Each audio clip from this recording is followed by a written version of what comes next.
In Western filling, I checked the railroad clock and waited for it to strike the top hour. I carefully put the watch back in my vest pocket, remembering to touch the ornate silver key at the end of the keychain. Ladies and gentlemen, gather round, gather round. I stepped back from the edge of the gold-trimmed, shiny scarlet wagon, fluffing up the tail of my long blood-red tuxedo slightly. I pulled my sleek black bowler over my right eye slightly to give it a proper crawfish look for the ladies. I straightened up, slipping my thumb into my gold brocade vest. Always look the crowd in the eye, for men. The crowd stood almost silent as I paused. In the distance, I heard the raven's ragged cry. I am Professor Barnabas Bartleby Bones, purveyor of fine nostrums, liniments, ointments, tonics, and tinctures. A wide range of patent medicines for every conceivable ailment, flux and pain. Rheumatism, lumbago, dyspepsia, female complaints, and...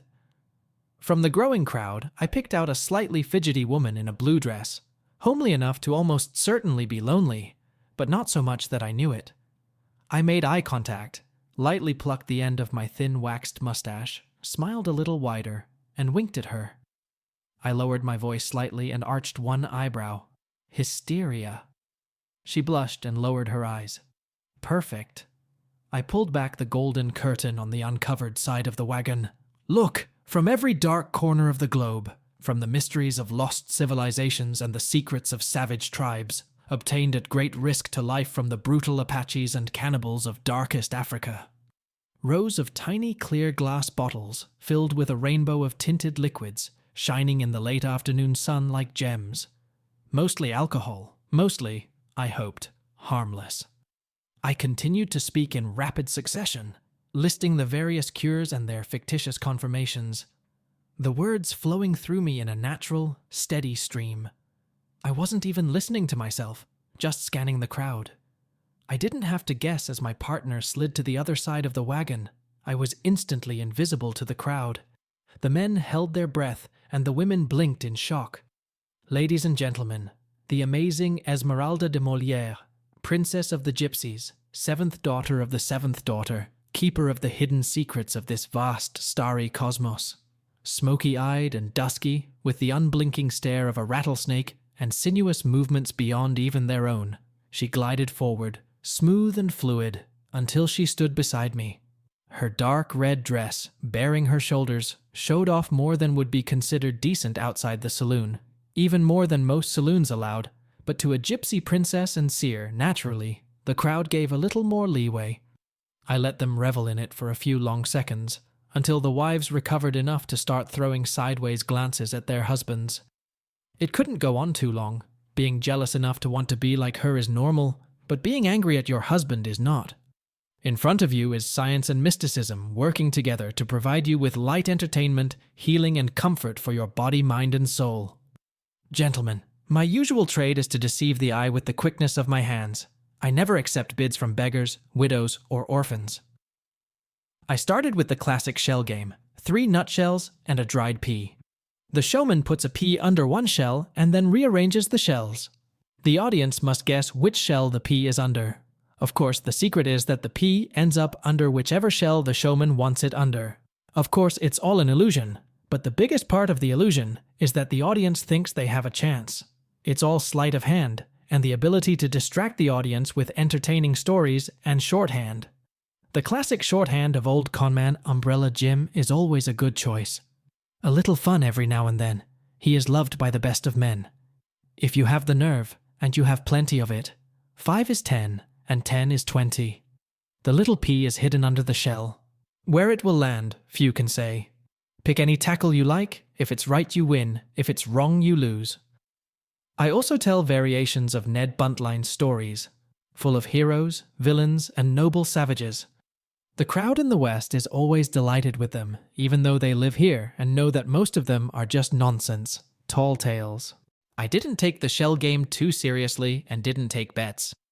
I could see the sheriff lurking on the edges of the crowd, and some of the more enthusiastic officers of the law would consider betting on a shell game to be illegal gambling.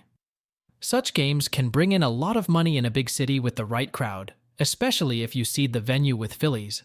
I would never use them to make money in a small town, where it can only cause misgivings. Besides, that's not why we're here. After my audience had been sufficiently shocked, I moved on to coins, cards, and disappearing and reappearing objects. Very effective, especially with the help of Esmeralda, who skillfully assisted and distracted. After half an hour of my, if I may say so, remarkable demonstrations of prestidigitation, and then half an hour of obscure, but somehow entirely plausible reading of Lady Esmeralda's mind, we moved on to the less exciting but far more lucrative activity of exchanging thin silver coins for thinner bottled promises. Some of it worked, of course. Willow extract in alcohol for headaches and other pains, camphor liniment for joint and muscle pain, syrup for children for colic, sugar syrup with a little cocaine, were certainly effective, but most of our goods were simply alcohol tinctures with laudanum and a few herbs for flavor and color. We mixed them ourselves between stops. We finally closed up as our distinguished customers departed for their evening meal, locked the wagon, and slipped into the room we had rented above the saloon. I watched my Esme unbuckle her boots. "Have you seen her?" Before answering, she took off one shoe. "No, but we just got here. We had a pretty big crowd, but there are a lot more people in this town than I expected." I didn't expect it either. It had to be some size to have a full Wells Fargo stop, but I didn't think it would be this big. We might actually have to look for it. "I'll check the dance hall. I don't think she'll work there, not with her background, but the girls might remember her passing through here." Esme was a saloon and dance hall girl herself, and she was probably luckier than I was. She was also a bit possessive when it came to me, which showed when she changed the topic of conversation. "Good choice on the one in the blue dress. She'll corral her friends once she gets the hysteria oil. I was afraid you'd pick the blonde with the big blue eyes." Her tone went from mockingly complimentary to quite disapproving. She'd never liked blondes with big blue eyes, or brunettes with big brown eyes, or redheads with any eyes for that matter. I could see her watching me intently from the corner of her big brown eyes. "The one with the huge guy looming over her like a mountain?" "I don't think so. I wouldn't want to be run out of town before we're ready." She didn't look pleased with that answer, so I decided I'd stop teasing her. She was proving to be very jealous, maybe more than jealous. Lord knew she had also proven that it was very unwise to cross her. Besides, how can she compete with my gypsy princess? She tried not to look too pleased, but when I turned and started to untie the lacing on the back of her dress, I saw her red lips lift at the corners to let me know I was safe for now. I kissed the back of her neck. She shuddered, arching her neck for more kisses. Her dress fell to the floor, and I slid back onto the bed, watching the naked Esmeralda from my seat as she floated over and picked up a small bottle from the wash basin. "Would you care for an evening libation?" She looked at me over her shoulder with a sinful smile that was equal parts joyous anticipation and malice. "Of course." Her eyes glittered slyly as she poured 2 servings of the golden liquid and handed one to me while she curled up on the corner of the mattress. "And this?" "New blend, for the treatment of rheumatism." She intertwined her hand with mine, holding her glass to her red full lips and watching me intently. I carefully brought the glass to my nose, taking my time. "A base of rye whiskey with anise seed and, caramel." Her eyes glittered a little crazily. "And," I closed my eyes for a second, "a hint of bitterness." Without any warning, I drank a shot, and she immediately drank hers, though it didn't comfort her in the least. She would go where I was going. We stared intently into each other's eyes, nose to nose, for a long minute, and the hairs on my spine stirred with electric tension. It seemed like an eternity before she slid into my arms and kissed me with devilish fire. We pulled away from each other, breathing heavily. She pushed me back onto the bed and threw one long leg over my hips. "I didn't die on you tonight, Barnabas. It's just not the right night." The next day, the sheriff stopped by the wagon, politely waiting for a lull in my surprisingly abundant flow of customers before entering. "Everything okay in here?" "Just selling some medical miracles to the needy, sir." "I saw your show. I won't have a problem with card games, will I?" "I never touch the paste myself. if I can help it. Evil things. They seem to despise me. Let's leave it at that, shall we? I'd hate to have to deal with the aftermath of a misunderstanding stemming from a bad game of cards. He looked at me warily. You have my word, sir. I won't give you any trouble with the cards. As he left the room, Esmeralda stepped out of it and looked after him. The usual warning? I sighed. He's worried about me being able to make a living with a card. You could, you know. It would be less risky. But not so amusing, my dear heart. You might want to stop by the saloon tonight and calm it down while I handle the ladies' sales. Esmeralda was privately selling medicines for ladies' complaints, maidens looking for hysteria relief, cures for seizures, and quite quietly, a whole host of risk-reducing drugs for the unclean doves. It would have cost me my life to at least hint at how to apply hysteria oil, much less explain it as bluntly as Esme did. I will. Are you making any progress? No luck yet, but I've made arrangements with the dance hall to use their venue. Tomorrow night, Esmeralda de Molière will be performing the Dance of the Veil. I nodded. For cultural enlightenment, of course. She smiled a completely artificial smile. Sure. She took a seat on the stool next to me. He has a competent pianist, and I've talked to the girls and let them know I'll get men. But that's it. I won't dance with any men. Esmeralda would never allow herself to be sold so cheaply, at least not now. She often told me that the dream of her intimate company was far more valuable than the company itself, though I disagreed with her on that. Her intimate company is second to none. Does he have a competent defense at hand? She looked at my face for a second. Yes, I'll keep my lady's gun on me just in case, but I like that you're worried about me. I think you'll be more concerned about any unfortunate soul that falls into my hands. Alas, my concern for humanity extends only to your slight and marvelous persona. Her smile was genuine and very, very satisfied. If you find our traveling redhead, make no mistake, she could be very dangerous. She looked down grimly and pulled her little Remington Derringer, a twin of my own, from the folds of her dress. I remember. 3 months before, just after we put out the reward for Jack Gilchrist, there was a postcard waiting for us on the table. Jack was a violent man, wanted for several bloody stagecoach robberies. No one else could have tracked him down, but we did. Unfortunately, he forced the dead or alive choice on us. The card asked for a meeting that evening at the office of Sebastian Graham Esquire, a lawyer in all sorts of unscrupulous cases. We went to meet him at his very ostentatious office.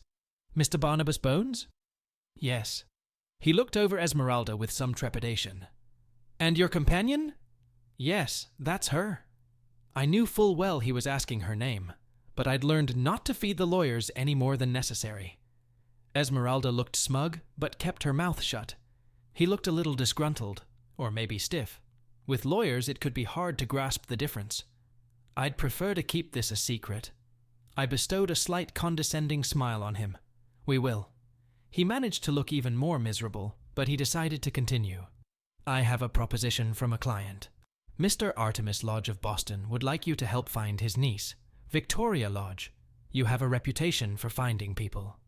We're not those kind of agents. There are confidential agents who specialize in finding missing children. It's hard to call her a child.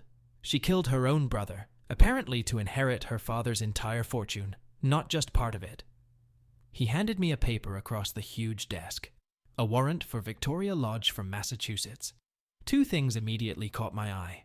The first was the incredibly high bounty, $5,000. The same amount as for Billy the Kid. Esme pointed out the second item even as I saw it.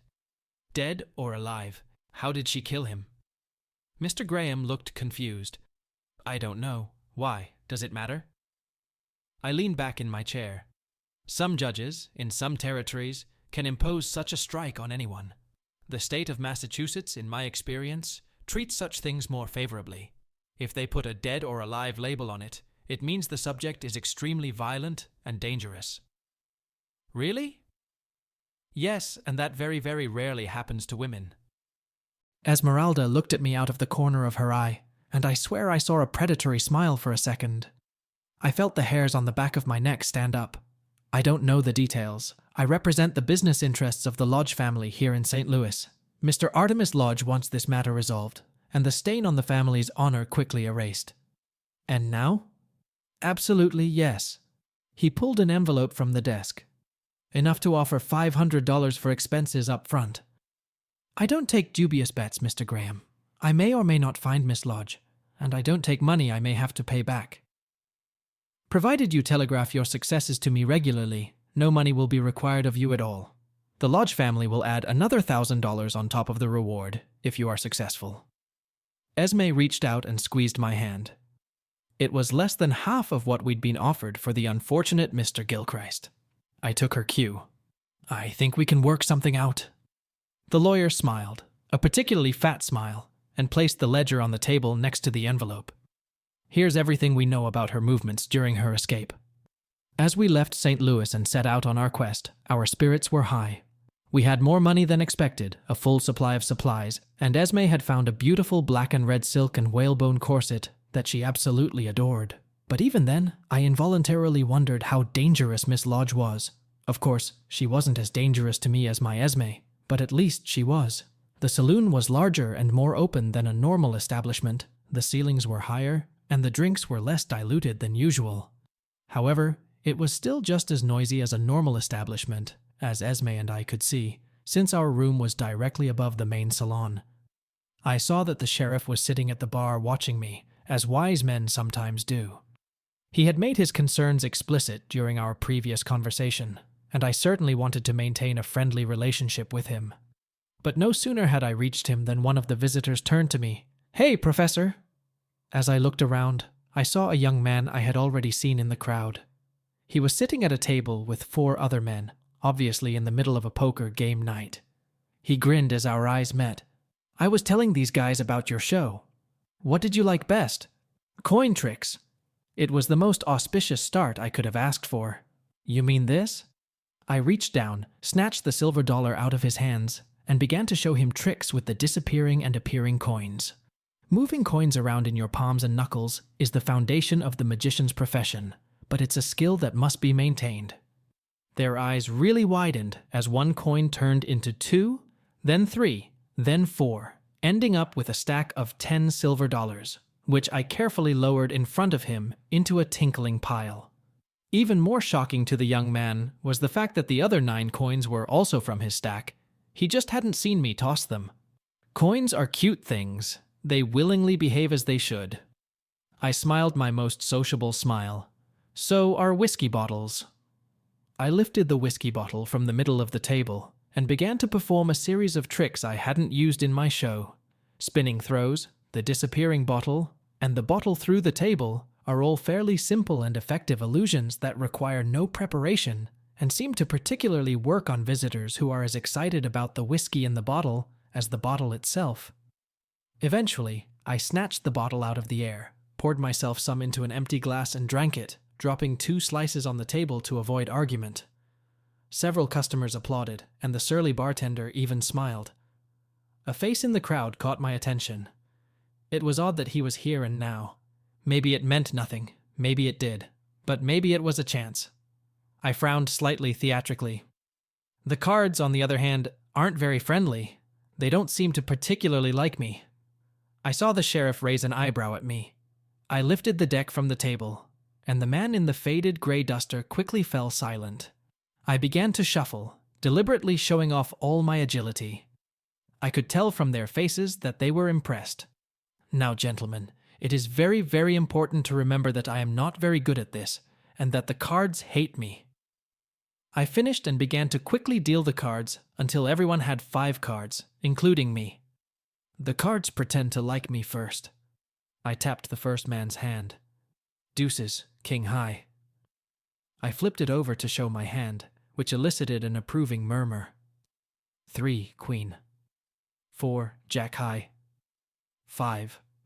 The Sixers. Now they watched in shock and mild horror as I turned over the cards. But like I said, the cards really, deeply hate me. Things always go wrong for me. I turned my hand over without looking at it. Aces and 8s. A dead man's hand. The card that really despises me. I smiled weakly at the silent audience. Gentlemen, it's important to remember that I was completely honest when I said I wasn't very good at this. You should think about that before you sit down to play with someone who might be. I caught the young man's gaze for a moment. Better to let him learn that way than lose a fortune. I paused for a second to examine the cards. I already knew by feel what I was going to see. Besides, someone has already trimmed and shaved that deck of cards to a shine. All eyes at the table instantly fell on the man in the grey duster. He instantly rose from his chair, grabbed me by the lapel, and brushed the dust off his gun. Did you just accuse me of treason? Not really. If that deck of cards hit the table in Tombstone, you'd be laughingly chased out of town. Or shot. Probably both. Though in which order, I wouldn't presume to guess. His hand jerked to the butt of his revolver. Out of the corner of my eye, I watched the sheriff move slowly toward us, but he could do nothing to avoid provoking violence. I looked at the would-be card cheat and sighed. Are you in such a hurry to leave this scene, to get off this mortal coil? He looked visibly exhausted. Does it always take you 10 words to say 2 words? I apologize. My verbosity is a constant hazard of my chosen profession. It was a terribly misquotation from Shakespeare. Allow me to clarify my words. I looked him straight in the eye. If you try to pull out a gun, I will kill you on the spot. He blinked when it came to him, but suddenly found himself holding very, very still. I clutched my derringer tightly under his chin. He looked rather surprised. I have no idea why anyone who has seen me make coins and whiskey bottles disappear and reappear in quick succession would be surprised that I could make a derringer appear so quickly, but it always happens. A shiver ran down my spine, like the rustling of feathers, as I felt my finger press the trigger against my will. For a split second I realized he was going to die. Then the heavy silver key on my watch fob tapped me gently, releasing me. I smiled at him. Be careful. It would be very unfortunate if this evening took a tragic turn for the customers of this fine establishment. And all I wanted to do was buy a bottle of whiskey. Slowly, carefully, I removed his army-style revolver from its holster and held it out to the sheriff, then stepped back and returned my derringer to its sleeve holster. I apologize, Sheriff. I really didn't intend to make trouble over the cards, though I guess that's not exactly what we both had in mind. He nodded. I'll talk to Mr. Grace. He works in Hamilton, and I think he'll be happier spending the next 2 weeks there than in my prison. I looked at Mr. Grace. I wouldn't recommend you for cards, but for another profession. I've seen good. You won't live long enough to get to it. The sheriff smiled crookedly. You've certainly made it clear that you're a poor choice to call at the card table. My intention was more to reassure you than to make a scene. He could not contain the amusement on his face. He shook his head and walked out with the unhappy Mr. Grace. I looked around for the face I'd seen before. I was sure of him, just wondering if he was alone. I waited late for Esmeralda. When she finally appeared, she looked very amused. Your little maiden was more than disappointed that you were unable to provide her with private treatment for hysteria. She threw me a sarcastic glance. I'd rather not, I think. Have you heard anything? The usual gossip, but there's at least one woman who arrived a year or so ago. Wife of a clerk in a dry goods store. None of the women can say anything bad about her. Even if you believe the rumors, she was a contract bride. For some reason, she looked a little embarrassed. That's interesting. Yes, isn't it? I'll stop by the dry goods store tomorrow and see what I can find out. Do you think they have Arbuckle coffee there? If they do, ask the Golden Gate Folgers. It will give you a good conversation starter. Her dark eyes looked somewhere far away where I couldn't see. She seemed distracted. There are a few other options to consider as well, but I think this one sounds the best. She shook her head slightly, as if to clarify the situation. It's strange, Barnabas. If a woman has some sort of character flaw, other women will always find it, always talk about it. But they all seem to love her, and there's something wrong with this one. Some people are good at hiding who they are, Esme. You know that. She looked a little disappointed, a little more unsure than my Esmeralda. We'll see. I shrugged. I noticed something interesting in the crowd at the saloon. The middle Starling brother, Custis, was there. I'm guessing the other two and someone from their entourage are here too. How much are they worth? I think Damon and Custis are worth $300 apiece, and Lucius was $500 when we last took the papers on him. They usually have 3 or 4 people with them, if the papers are to be believed. There's a bounty on some of them too, but we'll only be looking at them if we can't find Miss Lodge, as they're likely to be well armed. She looked puzzled. Do you suppose they're following the stagecoach? This will be new to them. They usually do mercenary work. Our fugitive is worth quite a bit of money. Do you think they might be following her? I shook my head. I don't see how they would know. We got here practically blind, and I don't see how anyone else could have done it. But I suppose they could.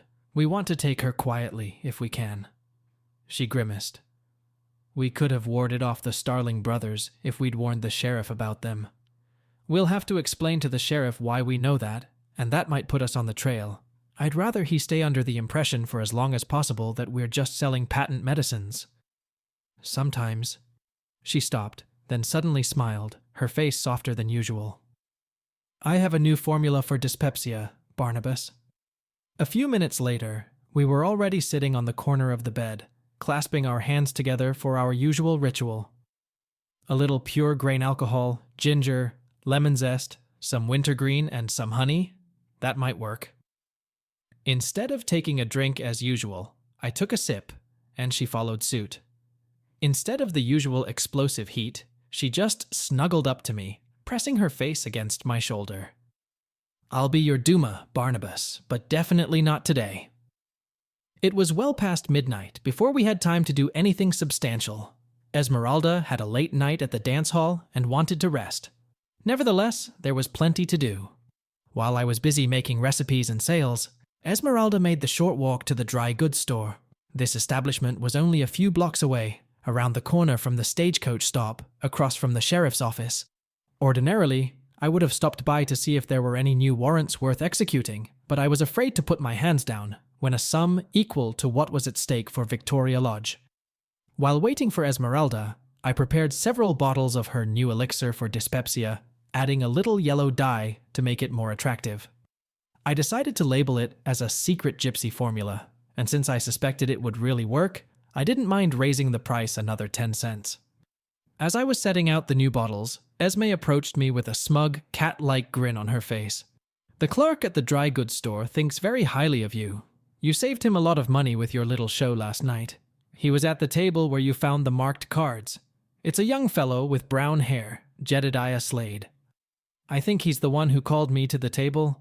His wife, Kitty, was busy having a baby with a friend of theirs, but he said they'd love for us to come to their house tonight for a thank you dinner.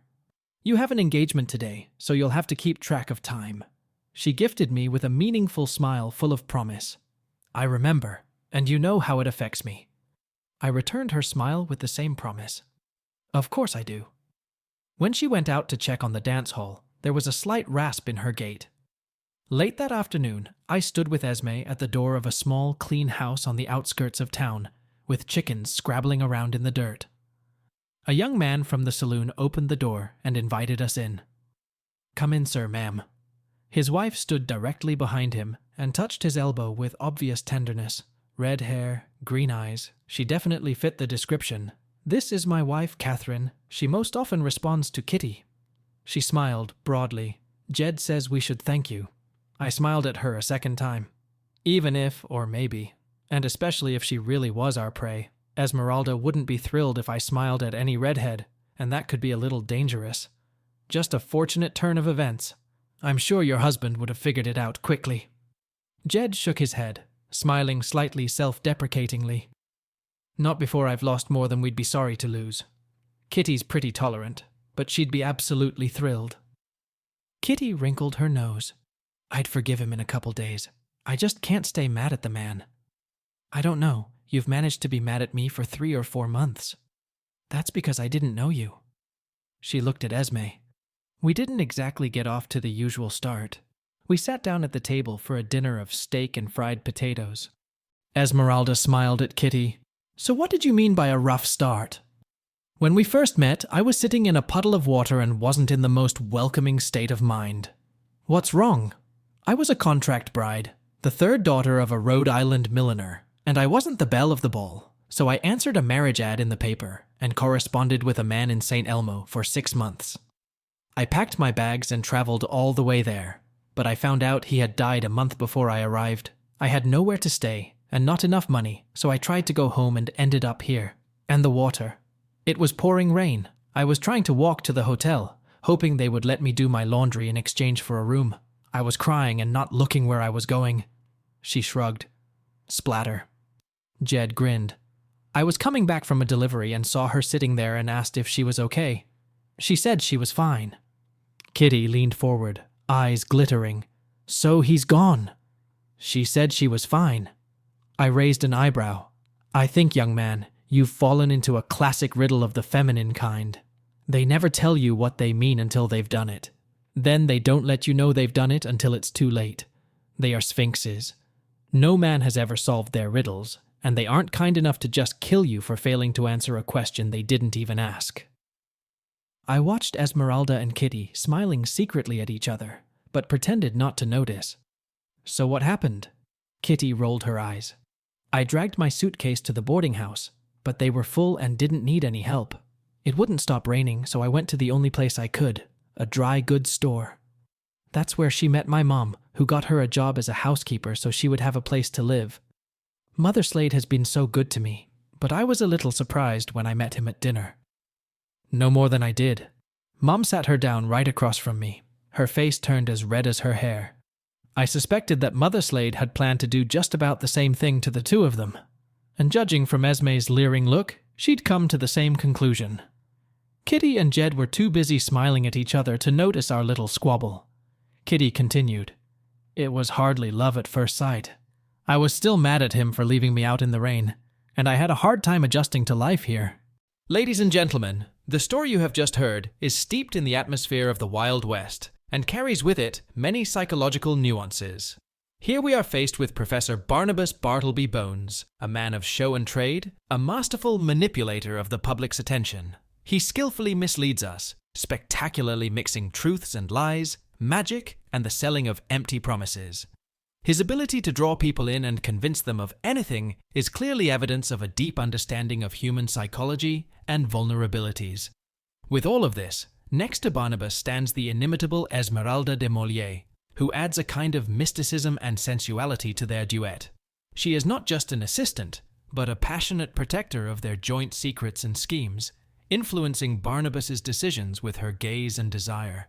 Both characters lead double lives, juggling between their secret mission and visible roles as charismatic tricksters who ignite the audience's fantasies. Their relationship, filled with passion and intrigue, is a vivid reflection of the trek and search for the missing Victoria Lodge, which is shrouded in a veil of mystery. We watch these intertwined personal and business relationships that make us wonder how people create their masks and roles, hiding their true selves behind them. To summarize, we see that life sometimes encourages us to take risks and juggle a number of roles in order to survive or succeed, but it also challenges us to choose between truth and fiction. Intertwined, we find both sincerity, cunning, tenderness, and ruthlessness, which are surprisingly juxtaposed with each other in everyday life. For those who want to know more about the everyday approaches and tricks of Barnabas and Esmeralda, I remind you that the full uncensored version of the story is already available on our Patreon. We invite you to discover the full scope of their adventures and learn what secrets these colorful personalities are hiding.